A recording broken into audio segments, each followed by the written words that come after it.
Hello there, wonderful students. Today, I'm going to provide to you an overview of Canvas-based discussion boards and discussion board guidelines for our course.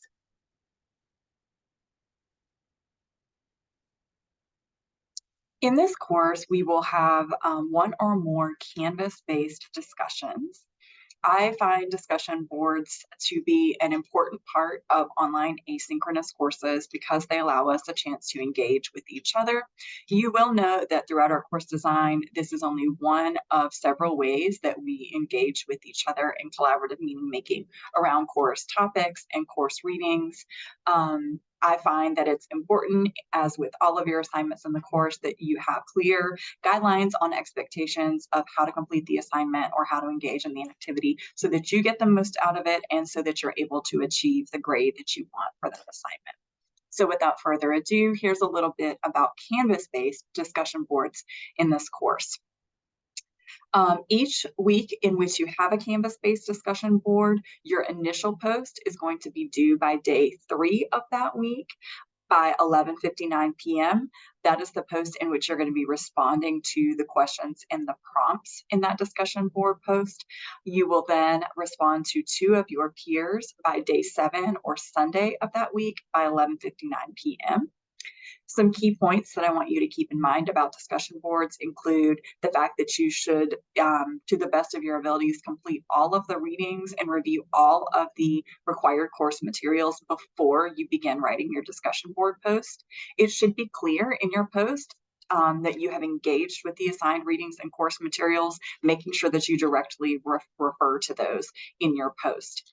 As a reminder, discussion boards, like all of your assignments in this course, are a chance for me to see and evaluate how well you're understanding and applying the course content. So it should be clear to me when I am seeing and reading your discussion board posts that you are incorporating the things that you're learning in the course in your response. You want to make sure that you answer each question and prompt completely when you're writing your initial discussion post.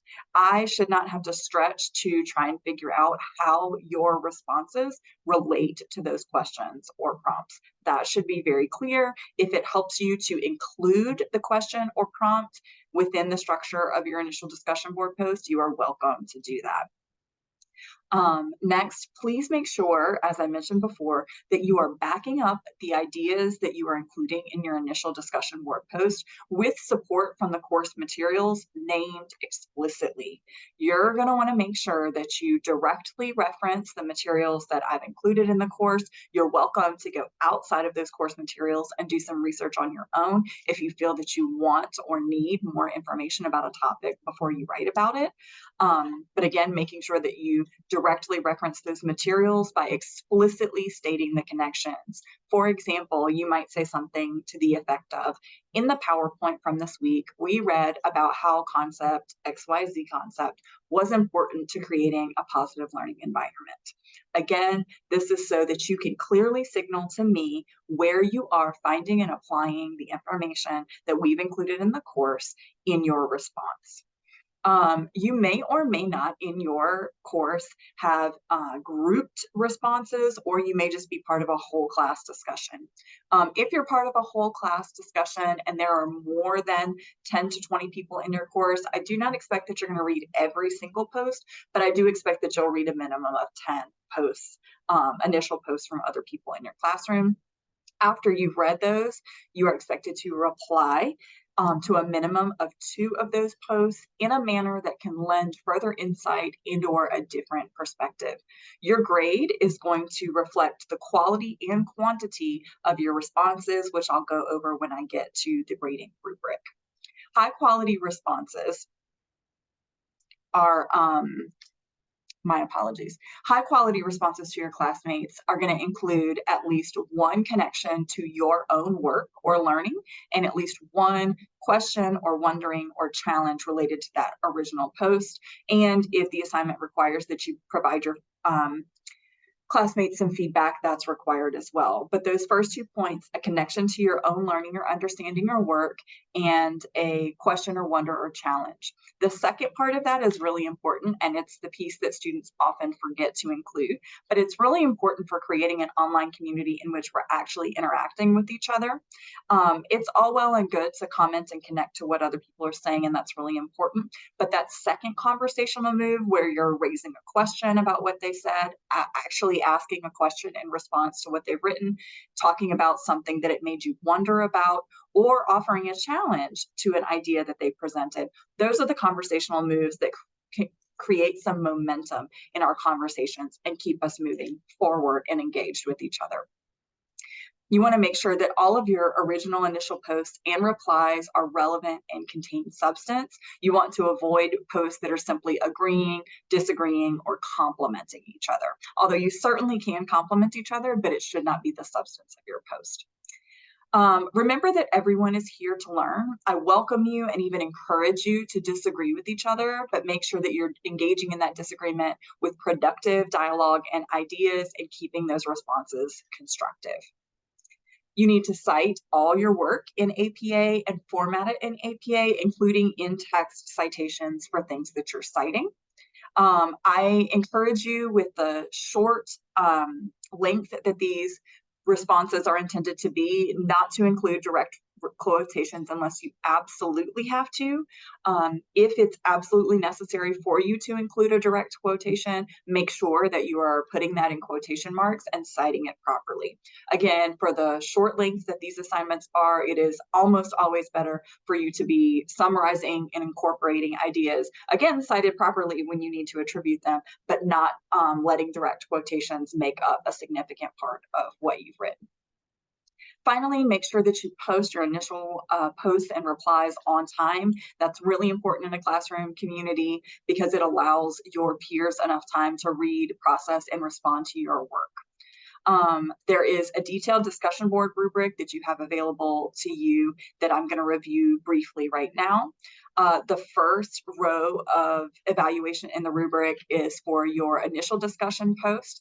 I'm not going to spend time going over every single level of evaluation, but I will highlight that if you want to be earning A's on your discussion boards, you're going to want to be shooting for this exemplary status over here, which goes beyond just meeting the bare minimum requirements for a discussion board.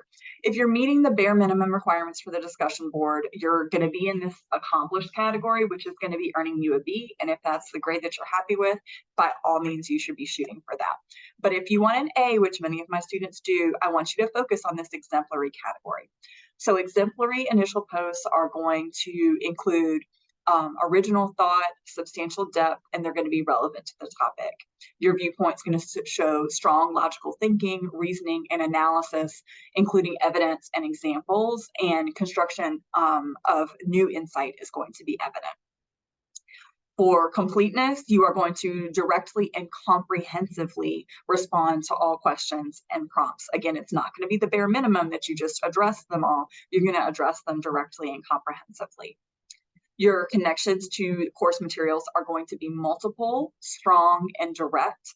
Again, making sure that you are referring specifically to specific course texts and sources. For contributions to the learning community or those peer-to-peer responses, you're going to effectively contribute to the learning community by frequently initiating dialogue and motivating group discussion, by providing feedback to other students' posts, asking follow-up questions, and thoughtful, reflective comments. You're going to respectfully encourage a variety of viewpoints and invite contributions from others. Finally, the quality of writing is going to be evaluated, requiring that A-level discussion posts are well written, clearly articulated, and use a standard of English characterized by elements of a strong writing style with correct grammar, punctuation usage, and spelling. Timeliness is also important. You will earn full credit for timeliness if your postings are posted by the required due dates, being day 3 of the week for your initial discussion post and day 7 for your response posts. Failure to do so will result in loss of points for timeliness. Finally, a friendly reminder that your work should be your work, and that the use of generative AI tools like ChatGPT to write your discussion posts for you in full or in part is strictly prohibited. I absolutely do not mind you using ChatGPT to brainstorm, but in no way, shape, or form should ChatGPT be doing your writing for you. And to do that results in an honor code violation, which is taken very seriously at UNCP. I hope that this overview of discussion board guidelines was helpful for you. Please reach out if you have any questions, and have a great day.